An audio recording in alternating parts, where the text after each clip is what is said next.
Hello, hello, j'espère que vous allez bien par la grâce de Dieu, que votre semaine s'est très bien passée.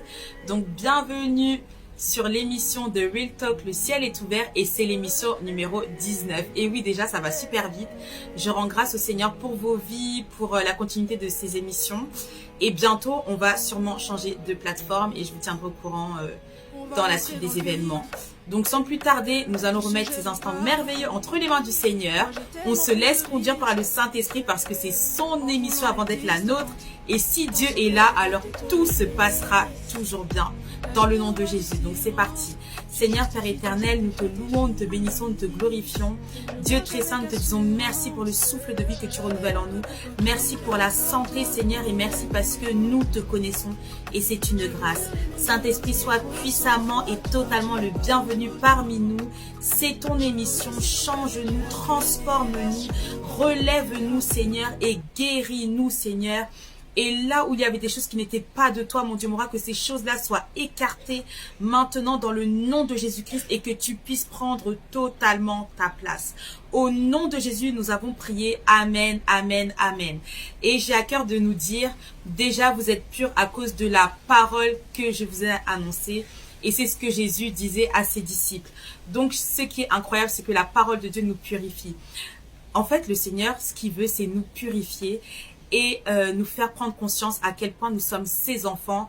Et de la même manière où dans sa parole il y a écrit tel il est, tel je suis, alors c'est aussi pareil pour nous. On va passer un petit temps dans la lecture de ce livre merveilleux. On va lire juste une lettre, une petite lettre qui s'appelle Ma princesse, lettre du père à sa chérie, de Chérie Rose Shepherd. J'aime beaucoup ce livre parce que c'est un livre qui est rempli du Saint-Esprit, qui a été poussé par l'Esprit. Et en fait, ce qui s'est passé, c'était lors d'une conférence aux États-Unis de femmes. En fait, lorsqu'elle est rentrée, elle s'est dit, mais voilà, Seigneur, tu as aidé toutes ces femmes. Il y a eu des délivrances, il y a eu des guérisons, il y a eu des enseignements qui ont été donnés. Mais du coup, maintenant, comment est-ce que je peux faire pour pouvoir les accompagner au fur et à mesure, tous les jours de leur vie, pour qu'elles puissent vivre cette vie de puissance et qu'elles soient en tout temps conscientes de leur identité en Christ. Et c'est ce que le Seigneur lui a mis à cœur de faire. C'est un livre qui date d'il y a plus d'une vingtaine d'années, qui nous bénit encore aujourd'hui. Et c'est ça qui est incroyable. Lorsque Dieu est dans une affaire, le but de Dieu est de transmettre l'héritage. Que tout ce que nous puissions faire, ce soit transmis aux générations futures. Et c'est ce que nous devons faire aussi. Voilà pourquoi le peuple d'Israël aussi, à chaque fois, le Seigneur disait, voilà, vous raconterez ces histoires à vos enfants, à vos petits-enfants, pour qu'ils puissent savoir aussi de qui est-ce qu'ils sont issus. Et c'est pareil aussi pour nous. Pourquoi est-ce que nous avons la parole de Dieu qui est encore là? Parce que elle est toujours d'actualité. Et de la même manière où Dieu nous dit qu'il est le même hier, aujourd'hui et éternellement, sa parole aussi demeure. Et lorsque nous parlons de lui, lorsque nous témoignons de Dieu, lorsque nous laissons aussi des écrits, des vidéos, peu importe, cela montre que oui, Dieu était là à un instant donné de notre vie, mais il continue d'agir et d'être là. Donc, parlez de Dieu à vos enfants, à vos petits-enfants.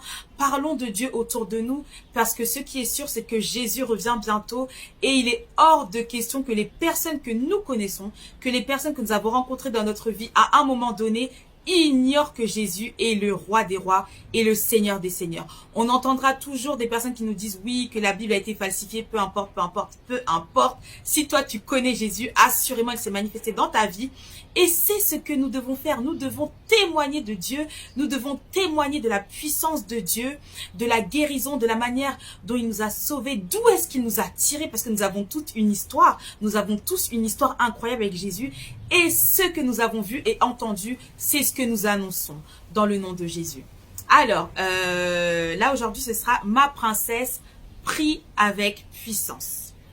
Toi que j'ai ointe, tu as le pouvoir de déplacer une montagne qui se trouve sur le chemin de quelqu'un. Amen.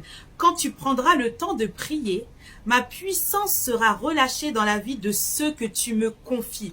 Donc, prions pour nos proches, prions pour nos collègues, prions pour les... Prions sans cesse et laissons-nous conduire par le Saint-Esprit. Une prière qui est guidée par le Saint-Esprit est une prière qui ne tapera jamais à côté. Ça visera toujours la cible et il y aura toujours des résultats. Je suis ton roi qui entend tes prières. En tant que princesse guerrière dans la prière, Je t'ai donné le pouvoir et l'autorité de faire appel à moi, le Dieu de l'univers, pour que j'intervienne à ton appel. Ne t'épuise pas toi-même à essayer de résoudre les problèmes ou aider les personnes par tes propres forces. Je suis celui qui peut tracer une route lorsqu'il semble n'y avoir aucune possibilité. Amen. Ne sous-estime donc pas le pouvoir de ta prière seulement parce que tes yeux ne peuvent me voir. Fais appel à moi par la foi et sache que je viendrai. Je t'aime, ton roi et le Père des miracles. Et ma prière pour chacun d'entre nous, c'est que nous n'oublions jamais que notre Père est le Père des miracles. La foi chrétienne, ça ne consiste pas seulement en paroles, mais en puissance, en démonstration de puissance. Alors que nous prions pour des personnes qui sont malades, assurément Dieu va les guérir. Alors que nous prions parce qu'il y a des blocages, assurément Dieu va mettre sa puissance et les blocages ne seront plus. Vous savez ce qui est incroyable avec Dieu, c'est que parfois on prie et à un moment donné, quand on y repense, on se dit « Oh, ah ouais, avant j'avais mal, j'avais cette douleur-là, je ne l'ai plus. » C'est ça le miracle de Dieu. À un moment donné, on oublie même qu'on a prié pour ça. Et quand on y repense, on se dit, ah ouais, c'est vrai. Ah Seigneur, tu as intervenu. Merci Seigneur. Et n'hésitons pas à lui dire toujours merci parce que Dieu agit de manière continuelle dans nos vies. Et ce qu'il veut faire, c'est faire plaisir à son peuple, mais surtout que son nom soit proclamé haut et fort. Donc Jésus, Jésus, Jésus. Toujours Jésus. Jean 14, versets 13 à 14. Tout ce que vous demanderez en mon nom, je le ferai, afin que le Père soit glorifié dans le Fils. Si vous demandez quelque chose en mon nom, je le ferai. Donc, parlons à notre Père Céleste. Demandons-lui tout ce dont nous avons besoin, parce qu'il sait déjà d'avance de quoi nous avons besoin, mais assurément, il répond et il répondra toujours si ce que nous lui demandons a été préparé pour lui et selon sa parole. Voilà.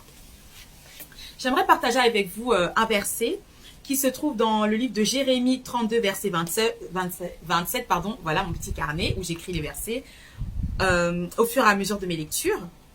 Et ça nous dit, c'est moi qui suis l'Éternel, le Dieu de toute créature.